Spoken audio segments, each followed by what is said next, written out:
बार Olympic में भी हमने देखा है, हमने अनुभव किया। ये बदलाव हमारे देश के लिए एक बहुत बड़ा टर्निंग पॉइंट है। इसलिए आज देश में खेलों में टैलेंट, टेक्नोलॉजी और प्रोफेशनलिज्म लाने के लिए जो अभियान चल रहा है, इस दशक में हमें उसे और तेज करना है और व्यापक करना है।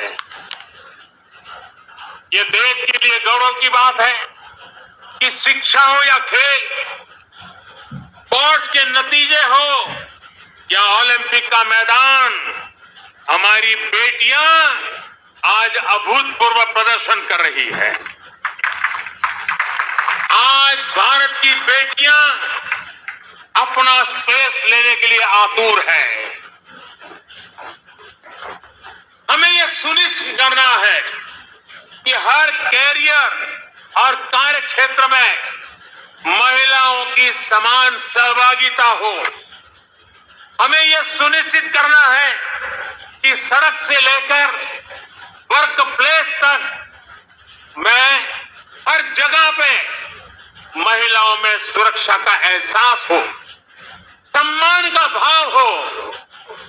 इसके लिए देश के शासन प्रशासन को, पुलिस और न्याय व्यवस्था को, नागरिकों को अपनी 100% जिम्मेदारी निभानी है। इस संकल्प को हमें आजादी के 75 साल का संकल्प बनाना है। आज मैं खुशी देशवासियों से साझा कर रहा हूं। मुझे लाखों बेटियों के संदेश मिलते थे कि वो भी सैनिक स्कूल में पढ़ना चाहती है। उनके भी लिए भी सैनिक स्कूलों के दरवाजे खोले जाएं। 2-2.5 साल पहले मिजोरम के सैनिक स्कूल में पहली बार बेटियों को प्रवेश देने का हमने एक छोटा सा प्रयोग प्रारंभ किया था। अब सरकार ने तय किया है कि देश के सभी सैनिक स्कूलों को देश की बेटियों के लिए भी खोल दिया जाएगा। देश के सभी सैनिक स्कूलों में अब बेटियां भी पढ़ेगी। विश्व में नेशनल सिक्योरिटी का जितना महत्व है, वैसा ही महत्व एनवायरमेंट सिक्योरिटी को दिए जाने लगा है। भारत आज एनवायरमेंटल सिक्योरिटी की एक मुखर आवाज है। आज बायोडायवर्सिटी हो या लैंड न्यूट्रलिटी, क्लाइमेट चेंज हो या वेस्ट रिसाइकलिंग, ऑर्गेनिक फार्मिंग हो या वेस्ट रिसाइकलिंग, ऑर्गेनिक फार्मिंग हो या गोबरधन से बायोगैस हो और एनर्जी कंजर्वेशन हो या क्लीन एनर्जी ट्रांजिशन, पर्यावरण की दिशा में भारत के प्रयास आज परिणाम दे रहे हैं। भारत ने वन क्षेत्र को या फिर नए नेशनल पार्क की संख्या, बाघों की संख्या और एशियाटिक लायन सभी में वृद्धि हर देशवासी के लिए खुशी की बात है। मेरे प्यारे देशवासियों, भारत की इन सफलताओं के बीच एक और सच को भी हमें समझना होगा। भारत आज एनर्जी इंडिपेंडेंट नहीं है। भारत आज एनर्जी इंपोर्ट के लिए सालाना 12 लाख करोड़ रुपए से भी अधिक खर्च करता है। भारत की प्रगति के लिए, आत्मनिर्भर भारत बनाने के लिए भारत का एनर्जी इंडिपेंडेंट होना समय की मांग है, अनिवार्य है। इसलिए आज भारत को यह संकल्प लेना होगा कि हम आजादी के 100 साल होने से पहले मोबिलिटी इंडिपेंडेंट बनाएंगे।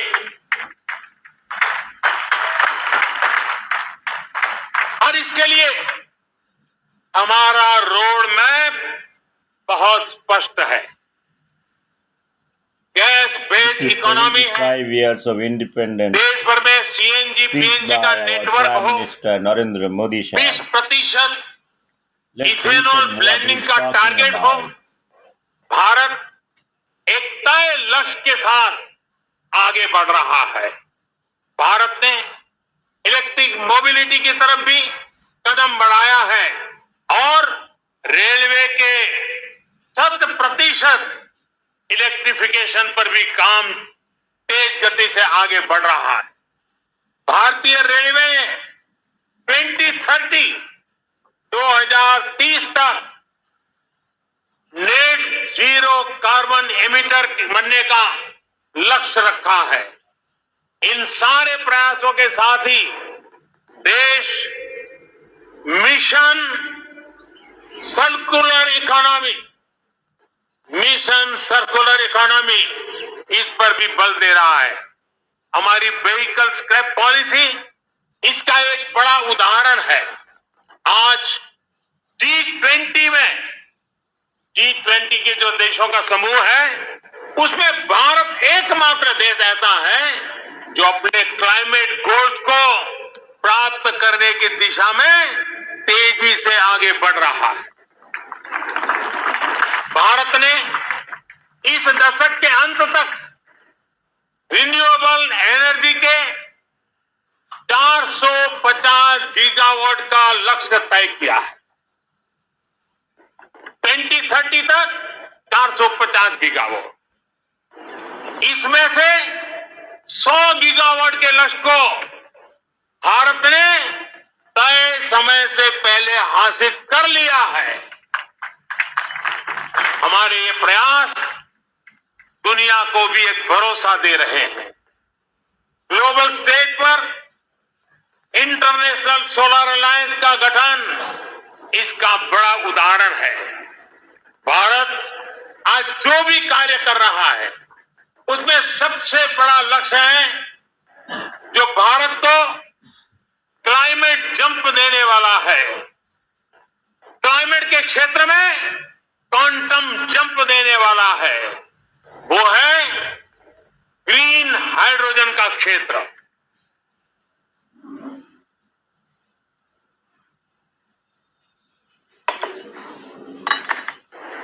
ग्रीन हाइड्रोजन के क्षेत्र के लक्ष्य की प्राप्ति के लिए मैं आज इस तिरंगे की साक्षी में नेशनल हाइड्रोजन मिशन की घोषणा कर रहा हूं। अमृतकाल में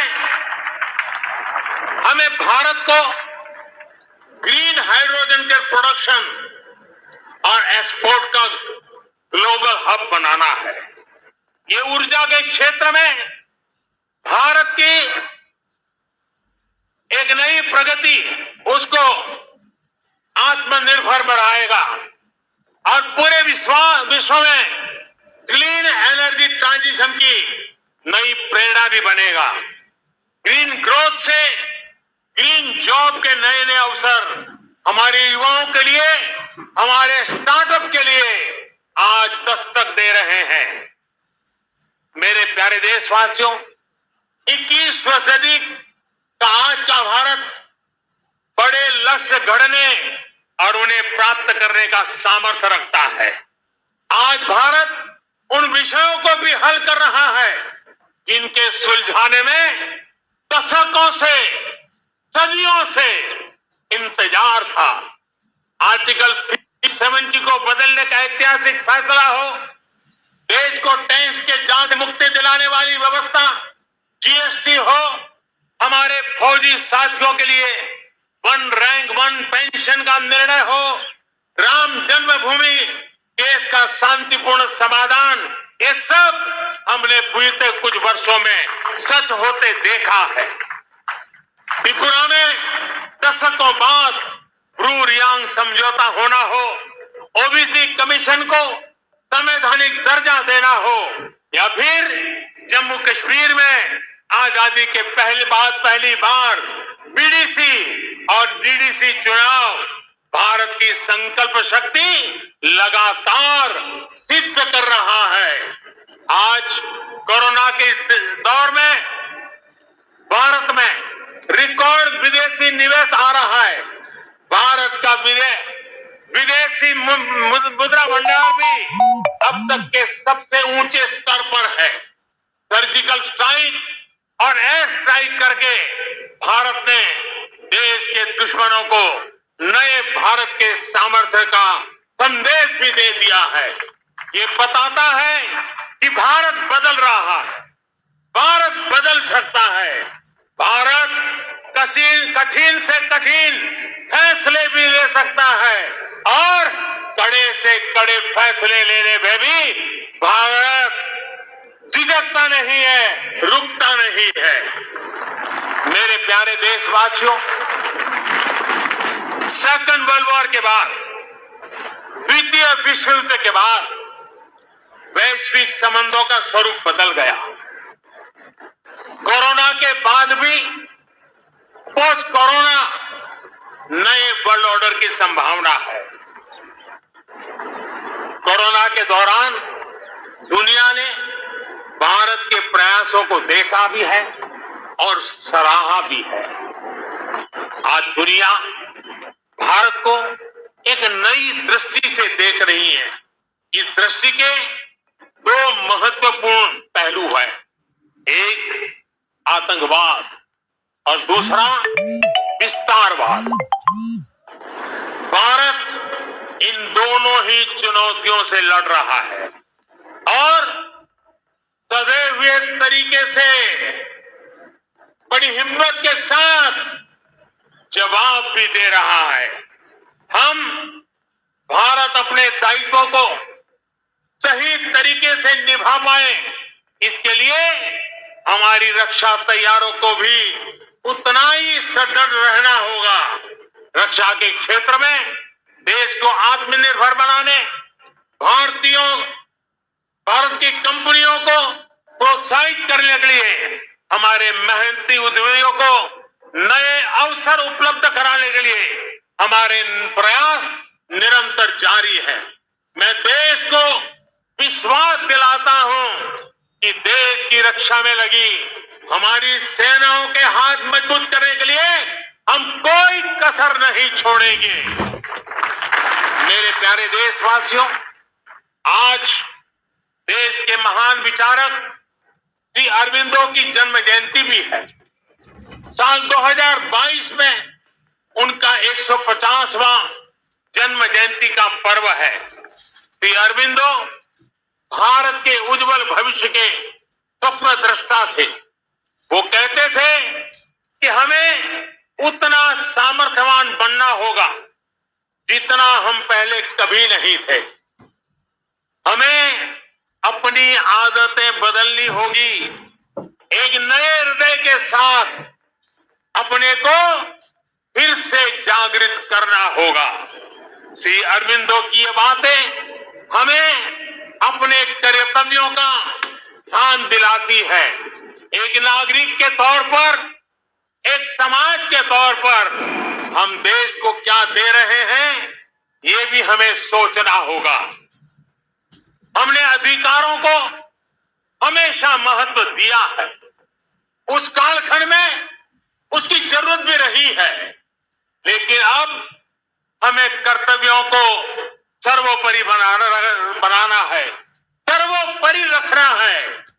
इन संकल्पों का बीड़ा आज देश ने उठाया है, उन्हें पूरा करने के लिए हर जन को जुड़ना होगा, हर देशवासी को इसे ओन करना होगा।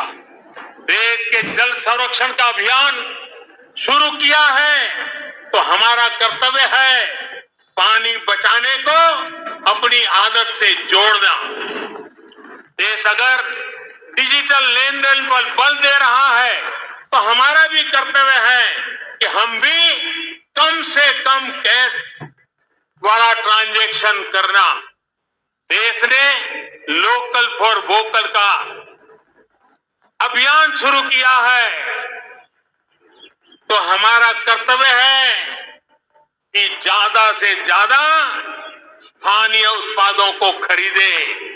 देश के प्लास्टिक मुक्त भारत की जो हमारी कल्पना है, हमारा कर्तव्य है कि सिंगल यूज प्लास्टिक को इस्तेमाल पूरी तरह हमें रोकना होगा। ये हमारे ही कर्तव्य है कि हम अपनी नदियों में गंदगी न डालें, अपने समंदर के किनारों को स्वच्छ रखें। हमें स्वच्छ भारत मिशन को भी एक और नए मुकाम तक पहुंचाना है। आज जब देश आजादी के 75 वर्ष के उपलक्ष्य में आजादी का अमृत महोत्सव मना रहा है, तो हमें इस आयोजन से जुड़ना भी, उसके में बढ़ चढ़ करके हिस्सा लेना, संकल्पों को बार बार जगाते रहना, ये हम सबका कर्तव्य है।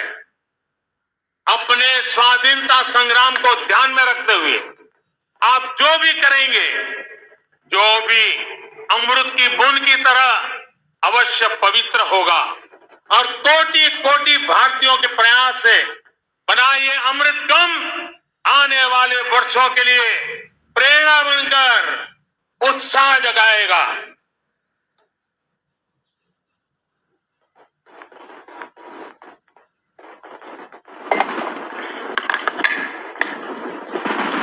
मेरे प्यारे देशवासियों, मैं भविष्य दृष्टा नहीं, मैं कर्म के फल पर विश्वास करता हूं।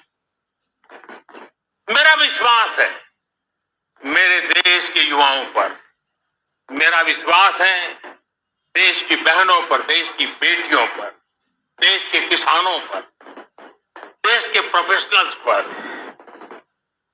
ये कैन डू जनरेशन है, कैन डू जनरेशन है।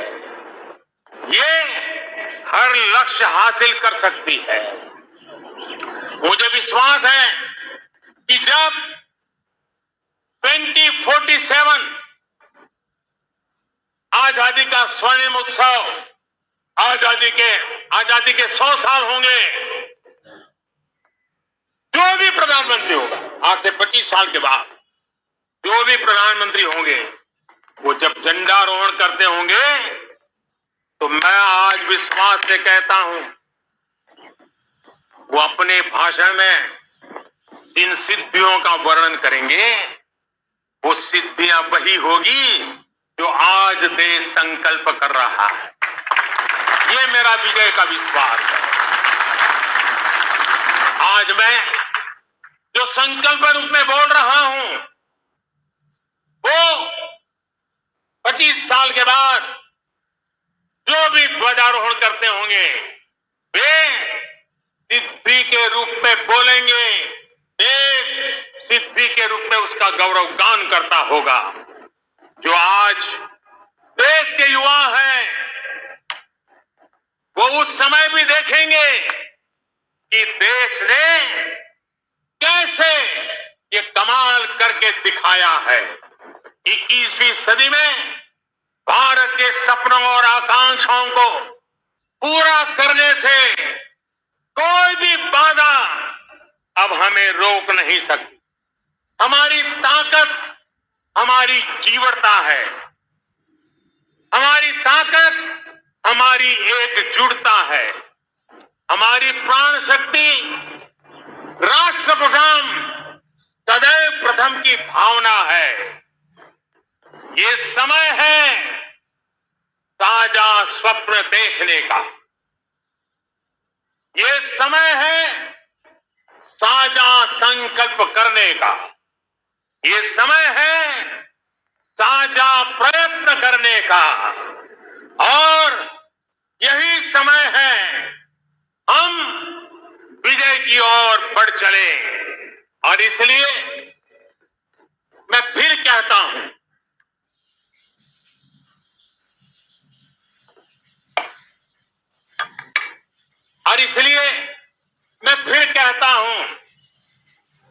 यही समय है, यही समय है, सही समय है, भारत का अनमोल समय है। यही समय है, सही समय है, भारत का अनमोल समय है। असंख्य भुजाओं की शक्ति है, असंख्य भुजाओं की शक्ति है। हर तरफ देश की भक्ति है, असंख्य भुजाओं की शक्ति है। हर तरफ देश की भक्ति है। तुम उठो, तिरंगा लहरा दो, तुम उठो, तिरंगा लहरा दो, भारत के भाग्य को फहरा दो, भारत के भाग्य को फहरा दो। यही समय है, सही समय है, भारत का अनमोल समय है।